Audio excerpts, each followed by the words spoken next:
Today, I'd like to talk with you about how you can leverage market feedback surveys to fuel your content strategy. Because when you properly design a survey, you can turn your findings into literally hundreds of pieces of content. Here are a few things to keep in mind when you're designing a survey. First of all, you need to create your content strategy first, and then design the survey to provide you with the data that you need to tell those important stories. Often people do the exact opposite. They rely on a research firm to come up with a mediagenic survey. And while mediagenic data is important and should absolutely be included in the strategy, you have got to let the content strategy drive the survey strategy, not the other way around. So, content strategy comes first, and by this I mean you need to determine which content will be delivered to each buyer at each stage of the buyer's journey, or as many people like to call it, the sales funnel. And that brings me to my second point. 95% of buyers purchase from a company that gives them content at each stage of the buyer's journey. And finally, don't look at the survey for a single marketing initiative or PR campaign. Instead, consider how you can design the survey to feed hundreds of pieces of content across all of your channels: owned media, earned media, shared media, paid media. And then how can those findings be used in content all the way from the top of the funnel, awareness, down through consideration, to the bottom of the funnel, the decision? And how can it be utilized to communicate with existing customers, encouraging retention and organic growth? So, again, the content strategy comes first, and the survey should be designed to support that strategy. Now, when you're developing your content strategy, you need to consider the stories that you want to tell at each stage of the buyer's journey. Now, again, stories is the key word here. Awareness level content is great for cold leads. As you know, these prospects are not ready to buy, they're just here to get to know you. So, in terms of type of content, blog posts, infographics, educational ebooks, contributed articles, those are all great awareness level content pieces. But again, the key is deciding what stories you're going to tell to attract prospective buyers to your site. Now, when prospects find you and come to your site, you need to actually convert them into a lead. And you do that by warming them up and getting them to like you. Usable content that helps them solve a problem, it's always a great bet. This this can be content that can come in the form of interactive assessments, it could be worksheets, it could be explainer videos, problem solution papers. You get the idea, but you want to keep these leads engaged until they're actually ready to buy so you don't lose them. And it's often a long sales cycle, so you'll need multiple types of content that they can use to begin solving a problem. Again, stories. What stories are you going to tell during this phase of the buyer's journey? Which stories are you going to tell to help them solve that problem that they're facing? And finally, when they are ready to buy, you've already begun to earn their trust and confidence. So you'll know they're ready to buy because they're asking pricing information, they're asking for customer reference. So load up your sales presentations, load up your sales materials with survey data that validates they're making the right choice. So, again, what stories are you looking for to help validate the choice, the decision that they're planning to make? So that's what you need to be thinking about when you're designing a survey strategy, is all of those components. Now, I mean a content strategy, and design your survey to support that. So when you do have your solid content strategy in place, again, the survey can work wonders. Here are some numbers just quickly to show you how we helped our healthcare IT client use survey data across all channels and at every stage of the funnel. You can see here that one survey delivered literally hundreds of pieces of content, from PR to webinars to trade shows to social media posts to blog posts. So again, every stage of this sales funnel, every pretty much every type of content that you can imagine. And again, the key here is it wasn't just survey data, it was survey data telling the right stories at the right time. We were meeting the prospects where they were at in their buyer's journey.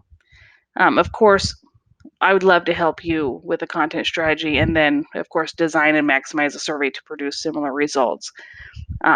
If that's of interest to you, there's a link to my calendar in my email below. Go ahead, click that link and book a time on my calendar, and we can start a conversation. But first, let's just take a deeper dive real quick. Okay, here are a few stats from our survey with examples of how they were used at different phases of the sales funnel. Okay, for cold prospects, we wanted to educate them about a need. In this case, more than half of Americans want their healthcare providers to help them improve or maintain their health. And of course, the first step in that direction is ensuring patients actually know what their current health metrics are and what they should be.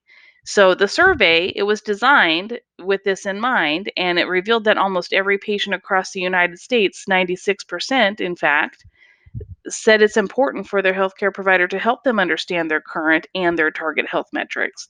So, this awareness piece provided information about that need, along with useful examples of how prospects could leverage the client's technology to better serve those patients. And of course, that same piece of content was supported with several blog posts and social media posts on the topic to bring prospects to the website. Now, as you know, warm leads, they're trying to solve a problem. So this middle of the funnel piece addresses two key problems that hospitals are faced with every day: readmissions and the misuse of the ER. Now, we know that pain is the number one reason patients admit to the ER. So, with that in mind, we created a series of content pieces that focus on the pain problem and how healthcare providers can leverage remote monitoring to monitor a patient's pain so that they can address it before patients readmit or head to the ER. So, with the use of the technology, healthcare providers can intervene, they can redirect patients to a more appropriate care setting. And since we know usable templates from a marketing perspective are valuable resources for middle of the funnel prospects, we also included templates of monitoring surveys focused on pain management for the prospects to leverage. Now, when it comes to hot leads, you need to help sales close the deal. And you need to make sure that everything you've been marketing and communicating up to that point works seamlessly with what sales is selling and presenting to the hot leads. In this example, we leverage stats from the survey and bottom of the funnel content sales presentations in this case, and those data points focused on the lead's primary pain point. In this case, the healthcare's pain point was getting paid. So when 94% of patients say they want providers to give them an easy way to understand and pay medical bills, that creates a sense of urgency for the provider to make a decision to buy a technology solution. And when the sales rep can point to a provider collecting more than $2.6 million in revenue every year by using their technology to resolve outstanding balances, that helps close the deal. So, as you can see, there are numerous ways to use survey data to deliver full marketing campaigns, whether it's in white papers and blog posts, infographics. It's really endless. Survey data is just so powerful. Here's a quick infographic. It's just this single infographic is a great example because it can be used as is as a standalone infographic, or it can be pulled apart and repurposed in a variety of different ways. It can be used across the channels. It can be used in every phase of the sales funnel. It just needs the data here just needs to be used appropriately and effectively. Now remember, the content strategy comes first, and the survey should be designed to support that strategy. So figure out what stories you need to tell at every stage of the sales funnel across all the different platforms, and then design the survey to give you the data to support those stories. And as you can see at Jones, we've done this successfully for years. If this is something that you'd be interested in learning more about, or if it's something that we could help you with, let me know. I'd love to start a discussion. Schedule a time with me to discuss. You can access my calendar by clicking the book meeting button at the end of this video here in a moment. Or if it's easier, there's a link in my email below to my calendar to book a meeting. Just click that link and you'll have access to my calendar. Just book a time that works for you and I can make that work. I look forward to connecting. Talk soon.